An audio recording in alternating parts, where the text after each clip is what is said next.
So dear students welcome. मेरे इस video में एसिड बेस जो कंसेप्ट क्लियरिंग है उसमें मैं बात करूंगा शैप प्रिंसिपल की बात लास्ट वीडियो में मैं कर रहा था कि व्हाट इज शैप प्रिंसिपल, और इसमें करूंगा कि basically characteristics of acids and bases, hard acid, hard base characteristic और कुछ प्रॉब्लम्स के डिस्कस करूंगा मैं। इसमें चलते हैं यहाँ पे on the focusing on the characteristics of hard and soft species.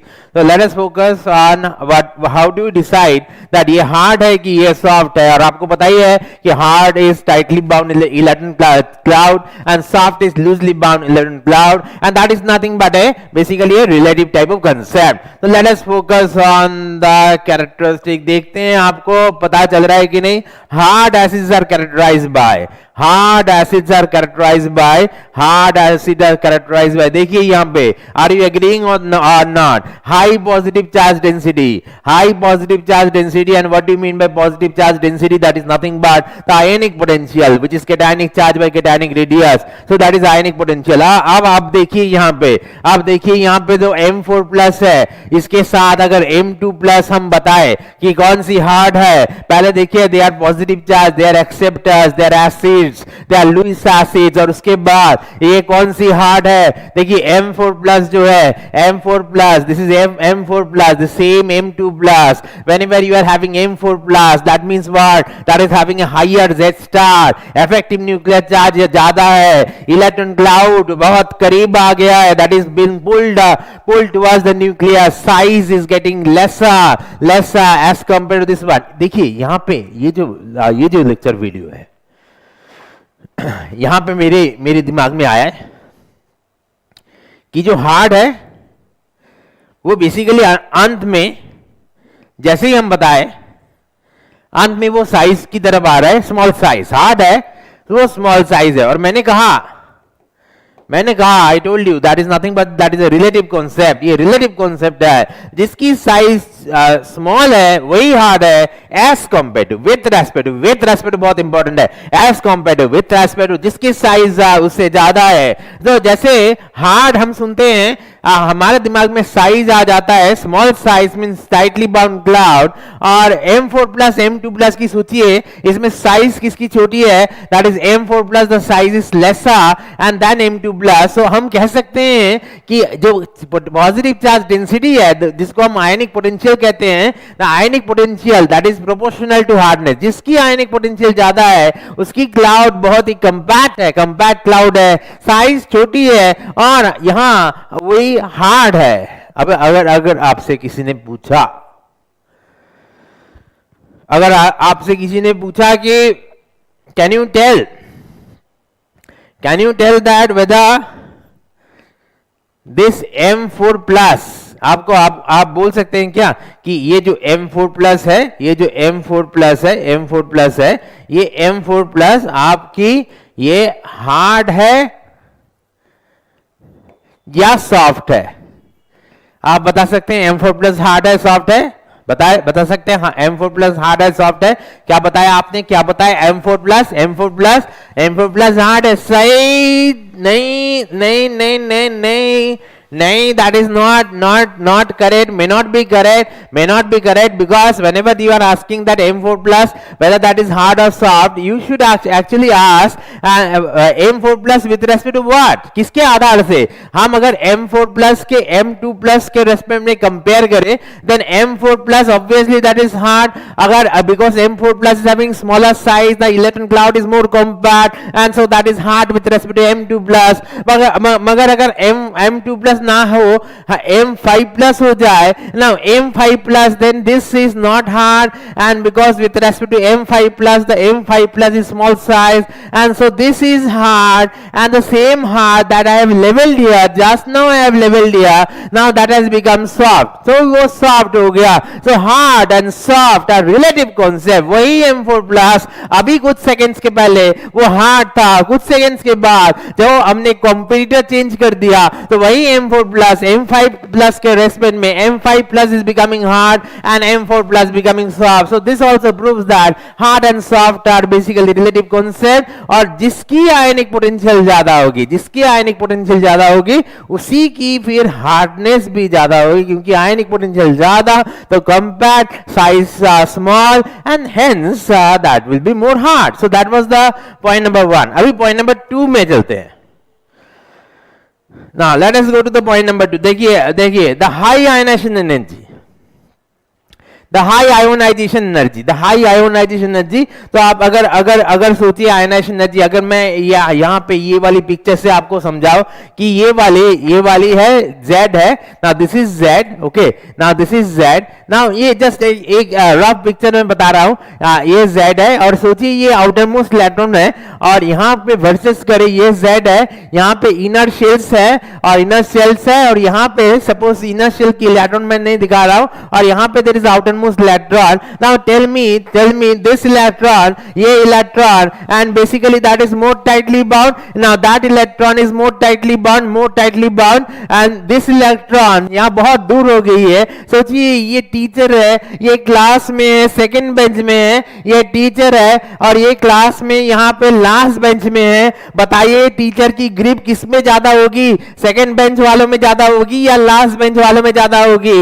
ये टीचर जो सेकंड बेंच में बैठा है वो देख सकता है ये तुम क्या कर रहे हो, सेकंड बेंच में क्या कर रहे हो, और लास्ट बेंच में बैठा है तो वो दिखाई नहीं दे रहा है, उसकी ग्रिप कम हो गई है. And similarly this electron when that is basically near to the nucleus that is more tightly bound, उसको बाहर से एनर्जी देना और उसको इंफिनिटी में भेजना. Now this is requires a greater energy. So this is the ionization energy that will be high. And यहाँ पे ये बहुत दूर है, इसकी ग्रिप कम हो गई है, यहाँ पे एनर्जी देना ये मोर लूजली बाउंड है और यहाँ पे आयनाइजेशन एनर्जी फिर लो है विद रेस्पेक्ट टू बाय वाली पिक्चर जहाँ पे हाई है. तो बताइए आयनाइजेशन एनर्जी हाई मतलब क्या है? बताइए आयनाइजेशन एनर्जी हाई मतलब क्या है? इलेक्ट्रॉन क्या है? मोर टाइटली बाउंड है, कंपैक्ट है, क्लाउड कंपैक्ट है ना. देखिए यहाँ पे दिख रहा है, यहाँ पे तो इलेक्ट्रॉन मोर कंपैक्ट है, मोर टाइटली बाउंड है, ये इलेक्ट्रॉन दैट इज डिफ्यूज्ड है. So ionization energy high means what? So ionization energy high means what? The cloud is compact or diffuse? Compact. And so ये सही है कि ionization energy के साथ फिर हार्डनेस प्रोपोर्शनल है. अगर आप सोचे जितनी ionization energy हाई है साइज कम है और हार्ड है, कहीं ना कहीं से साइज तो आएगा ही. कंपैक्ट मतलब ही क्या है? Smaller size and hence that is more tightly bound and therefore compact. Let us now go to the next point. यहां पे देखिए ये वाली पॉइंट देखिए, नो डी और एफ इलेक्ट्रॉन्स और लेस डी और एफ इलेक्ट्रॉन्स. डी और एफ इलेक्ट्रॉन्स नहीं हो तो अच्छा है, नहीं हो तो हार्ड है, और या हो तो कम हो. That is the point. That is पहले आप बताइए. मैं इसको यहां से मैं इसमें चलता हूं यहां पे समझाने के लिए. आप बताइए यहां पे screening effect versus penetration effect. तो screening effect versus penetration effect. तो स्क्रीनिंग इफेक्ट जब हम यहां से देख रहे हैं, ये Z है और ये इनर शेल्स है और ये सोचिए आउटर मोस्ट इलेक्ट्रॉन है. अब मैं यहां पे खड़ा हूं, मैं यहां पे खड़ा होकर देख रहा हूं, लेफ्ट हैंड साइड में हूं, न्यूक्लियस की तरफ हूं, यहां पे देख रहा हूं. मुझे जो दिख रहा है मैं एक रफ पिक्चर बना रहा हूं. यहां पे मुझे जो दिख रहा है कि बेसिकली जो आउटर मोस्ट इलेक्ट्रॉन है, आप देख रहे हैं जो पिंक का पेन से मैंने किया हुआ है, ये वाली इलेक्ट्रॉन जो है, इसमें बेसिकली ये वाली इलेक्ट्रॉन ये न्यूक्लियर चार्ज की तरफ से देखिए यहां पे एक गार्ड है, शील्ड है, ये शील्ड है, ये शील्ड है, ये गार्ड है. मैं यहां से देख रहा हूं. अब जितनी करीब होगी, the more the closer, the more the electron cloud closer, the better the shielder. जितनी करीब होगी, यहाँ पे मेरा हाथ यहाँ पे है, अब दूर है, अभी जितनी पास आएगी मुझे नहीं दिखेगा, मुझे और भी नहीं दिखेगा। So basically more the closer the cloud is compact and better shielder, and इसके आधार से जो शील्डिंग या स्क्रीनिंग इफेक्ट है, द शील्डिंग और screening effect that follows the order, that is NS, NP, ND and NF। So ये order follow करती है। और अगर मैं यहां पे देखूं, मैं इधर की तरफ देखूं, मैं इस इलेक्ट्रॉन की तरफ से देखूं, यहां पे देखूं, मैं यहां से देख रहा हूं, मुझे स्क्रीनिंग इफेक्ट नजर आ रही है, शील्डिंग इफेक्ट नजर आ रही है। मैं यहां से देख रहा हूं तो मुझे नजर आ रही है कि ये जो इलेक्ट्रॉन्स है वो बेसिकली अंदर की तरफ, थोड़ी थोड़ी अंदर की तरफ मूवमेंट आ रही है एंड थोड़ी थोड़ी अंदर की तरफ जा रही है। So basically what I am seeing from here, what I am seeing from outside is penetration effect. So I am seeing from here the shielding effect. I am seeing that the nuclear charge is being shielded by the inner electrons and the outermost electron is shielded from the nuclear charge by the inner electrons, and more the closer better the shielder. Or when I am looking from this particular side, I am seeing that the electrons are basically moving towards the nucleus. So I am observing from this side the penetrating effect, and from that side I am observing shielding effect. I am trying to be as lucid as possible to make you understand the difference between the shielding and penetration effect. And because the order is same, and because the penetration effect, the order is same, that is NS, NP, ND, NF. And why is that so? And because more the closer, more the electron cloud closer, and then it will be more attracted. So which electron cloud is more closer? The NS is more closer. I am keeping N to be constant. NS more closer, then NP, then ND, then NF. They are going.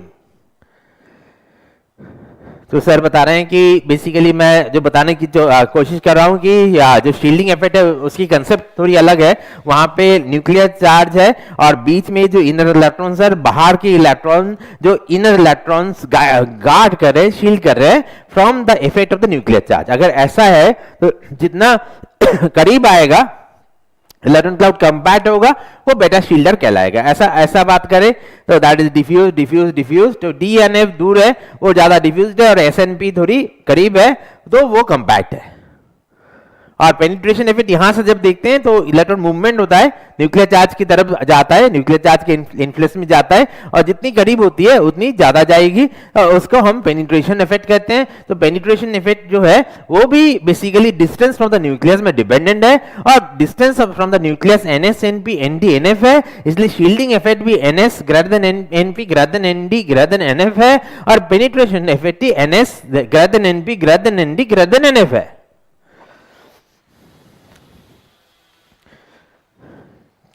क्योंकि यहां पे दूर है, electron cloud दूर है, तो basically ये क्या है, जो डी है और एफ है, ये जो इलेक्ट्रॉन्स होते हैं, डी इलेक्ट्रॉन्स, एफ इलेक्ट्रॉन्स, ये जो इलेक्ट्रॉन्स होते हैं वो खुद भी डिफ्यूज्ड होते हैं, दे आर डिफ्यूज्ड। अगर एक सिस्टम में आप सिस्टम सोचिए, यहां पे एक सिस्टम सोचिए, आपकी एक फ्रेंड सर्कल सोचिए, आपकी फ्रेंड सर्कल सोचिए। अगर आपके फ्रेंड सर्कल में 5 में से 4 ऐसे हैं जो अच्छे नहीं हैं, उनका लाइफ में ज्यादा एम गोल नहीं है, तो हो सकता है कि आप भी उसी तरह बन जाएंगे या एंटायर ग्रुप खराब हो जाएगी with respect to the carrier M, जो मेरे जीवन का उद्देश्य क्या है। लेकिन 5 में से 4 बंधु जो है उनको उससे कुछ लेना देना नहीं है, तो ग्रुप ही बेसिकली खराब हो जाएगी। और एक अलग ग्रुप है, सोचिए 5 में से 4 बच्चे अच्छे हैं, यहाँ पे 4 बच्चे अच्छे नहीं है, यहाँ पे अच्छे हैं, तो ये ग्रुप बेहतरीन हो जाएगी। तो इसका मतलब क्या है कि अगर वो बात कहते हैं ना, एक मछली, एक गंदी मछली पूरे तालाब को गंदी कर देती है, उसी हिसाब से अगर मेरा ये सिस्टम है, उसमें अगर ज्यादा इलेक्ट्रॉन्स बेसिकली डी एफ ऐसा हो जाए जो कि खुद भी डिफ्यूज्ड है, तो सिस्टम क्या हो जाएगी, सिस्टम तो कंपैक्ट नहीं हो जाएगी। सिस्टम तो उनको मिला के ही है। अगर सिस्टम में डी एफ एफ ज्यादा है कि वो खुद भी डिफ्यूज्ड है, क्यों डिफ्यूज्ड है? क्योंकि शील्डिंग पावर एनएस एनपी एनडीएनएफ है और डीआरएफ कंपैक्ट नहीं है, डिफ्यूज्ड है, दूर है न्यूक्लियस के साथ, न्यूक्लियस के करीब नहीं है, and hence they are diffused. So whenever a system is getting a DNF and then the entire system is getting basically diffused and entire system is getting basically soft, and for that basically I gave an analogy like this, and your friend circle 4 are not goal oriented and they do not have any particular aim in life, so entire the circle is getting rotten actually, and other group out of 5 4 are good, the entire circle and friend circle is getting good actually. And so whenever a system is having DNF, that is making the system softer, and less DNF, that is making the system harder with respect to each other. So ये वाली हमारी जो point है। अब देखिए समझ में आ रहा है कि नहीं? अब देखिए भाई कहते हैं कि नो डी और एफ इलेक्ट्रॉन्स, और अगर हो तो लेस हो डी और एफ इलेक्ट्रॉन्स, कम हो किसी के मुकाबले ऑब्वियसली। यहां पे मैं अपने फोर्थ पॉइंट में जाऊं, मैं ये बात कह लूं कि ये जो फोर्थ पॉइंट है आप पढ़ लीजिए यहां पे, accumulation of non-polarizable substituents make the center harder, ये वाली आएगी when we go to symbiotic effect in my upcoming lecture videos of this particular topic. This will be dealt after symbiotic effect. Now what is symbiotic effect? That I am going to come in my coming lecture videos on this topic. So 4 number point अभी छोड़ के चलते हैं।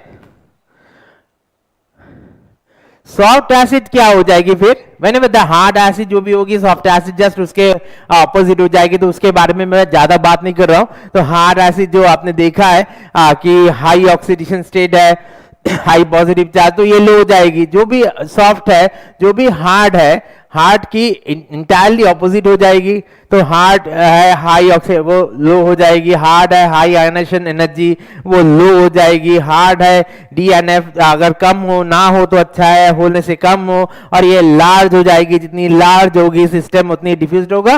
और 4 number point जो है मैं symbiotic effect के बाद आऊंगा। तो ये याद करने वाली बात नहीं है। आप अगर रियलाइज कर दे कि हार्ड माने क्या, हार्ड माने कॉम्पैक्ट, हार्ड माने small size with respect to someone, that is small size with respect to this, and then जो भी आएगा हाई पॉजिटिव चार्ज आएगा, हाई आयनाइजेशन एनर्जी आएगा। डीएनएफ अगर कम हो तो अच्छा है, ना हो तो बेहतर है, ना अगर हो भी कम हो किसी से किसी के मुकाबले, everyone is being compared to each other, and there is a fourth point that is accumulation of something like that, and that we are going to come after we go through the symbiotic effect. अभी इससे आगे चलते हैं।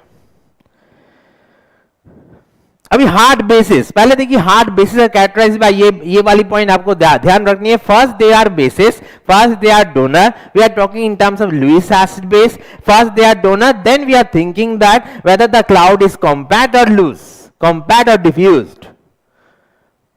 तो इसके आधार से पहले देखते हैं, देखिए आप संतुष्ट है कि नहीं। अगर आपको बोला जाए कि कैरेक्टरिस्टिक हार्ड बेस क्या है, पहले उसको बेस होना है, और सेकंड में हाई इलेक्ट्रोनेगेटिविटी और स्मॉल, हाँ जरूर जरूर जरूर।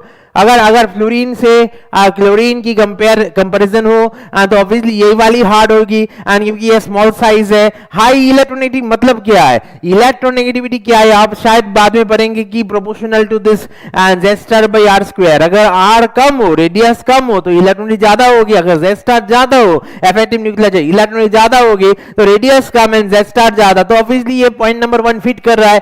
अगर आपको बोला जाए ये दो बेस में कौन से हार्ड है, आप देखना जिसकी साइज छोटी है, इलेक्ट्रॉनिक ज्यादा है, that is more harder. So this is a point, I hope that point is clear. Let us go to the next point. Highly non polarizable, what polarizable क्या है? पोलराइजेबल ये वाली टर्म क्या है? Polarizable, polarizable ability to get polarized, ability to get polarize, easily polarized, polarize हो जाएगी। मतलब ये कंपैक्ट है और ये शायद किसी के इफेक्ट से ये पोलराइज्ड हो जाए। हम बात करते हैं ना, क्या तुम पोलराइज्ड हो गए? हम बात करते हैं ना, जस्ट उसने ये बात कह दी तुम पोलराइज्ड हो गए, हाँ? तो मतलब तुम्हारा कोई प्रिंसिपल नहीं है क्या? तुम्हारा कोई बेसिक प्रिंसिपल है कि नहीं है? तुम जो भी बात करता है पोलराइज्ड हो जाते हो, तो हार्ड माने तो पोलराइज नहीं होगा, उसका तो एक बेसिकली कंपैक्टनेस होगा। तो ये वाली हाईली नॉन पोलराइजेबल वो नॉन पोलराइजेबल होगी। अगर मुझे पूछा जाए कि F माइनस है और I माइनस है, इसमें हार्ड को, ये वाली हार्ड है, अब मैंने कहा कि सब समय विथ रेस्पेक्ट टू होगी, तो ये वाली हार्ड है, F माइनस हार्ड है और I माइनस की लार्ज साइज है, वो डिफ्यूज्ड है, इसलिए वो पोलराइजेबल है। जिसका क्लाउड कॉम्पैक्ट नहीं है वो पोलराइजेबल है, एंड जिसका क्लाउड कॉम्पैक्ट है वो हार्ड है। So that was the second point. Third point is same, actually the lesser number of D or F electrons. I told you about this one in my last particular points about the acids, that D and F electrons, because of their very low shielding power and very low penetrating effect, and they are basically itself diffused, and obviously we are talking about hard, and so we cannot just let the system poured in with respect to some diffuse type of electrons. That will make the system softer, and therefore that third point is that either the D and F electron should not be there, and then the system will itself be harder with S and P electrons, which are relatively harder or compact, and if they are there, and then the number must be less, so lesser number of and D or F electrons. So that is your third point. I hope the third point is also clear. Now let us go to the fourth point. I told you about this fourth point, that we are going to come after the symbiotic effect, that is accumulation of non-polarizable substituents make the center harder. This we are going to come after the symbiotic effect, and so we are holding this fourth point for the time being now. And then about the short bases, I told you about the short bases, and that will be exactly diametrically opposite with respect to hard. Whatever that is hard, just that is a mirror image and nothing else, and hard means high electronegativity and soft is low electronegativity and large size. यही soft है। Short माने क्या? Short माने loosely bound diffuse cloud, सो वो highly polarisable है। वहां पे second point में क्या था? Highly non polarizable. यहाँ पे शॉर्ट में क्या होगा? Highly polarizable. And third point में अगर लार्ज नंबर ऑफ डी और F electrons, because D and F electrons basically diffuse, so large number of D and F electrons, that's the mirror image of the hard. And the fourth point I am talking about, this fourth point we are going to come after the symbiotic effect. तो ये वाली lecture video तो मैंने discuss किया कि क्या characteristic, क्या देख के आप बोल सकते हैं कि ये हार्ड एसिड या हार्ड बेस है, या सॉफ्ट एसिड या सॉफ्ट बेस है। सो ये पॉइंट्स गिनाए, और एक पॉइंट मैंने रखा है, जो 4 नंबर जो पॉइंट है वो मैं सिम्बायोटिक इफेक्ट बता के उस फोर्थ पॉइंट में बैक करूंगा। तो मेरे नेक्स्ट वीडियो में मैं चर्चा करूंगा सिम्बायोटिक इफेक्ट क्या है, और ये 4 नंबर पॉइंट कैसे वो सिम्बायोटिक इफेक्ट से कनेक्टेड है। थैंक यू डियर स्टूडेंट्स, मिलते हैं मेरे नेक्स्ट लेक्चर वीडियो में। तब तक के लिए चलता हूं, टेक केयर।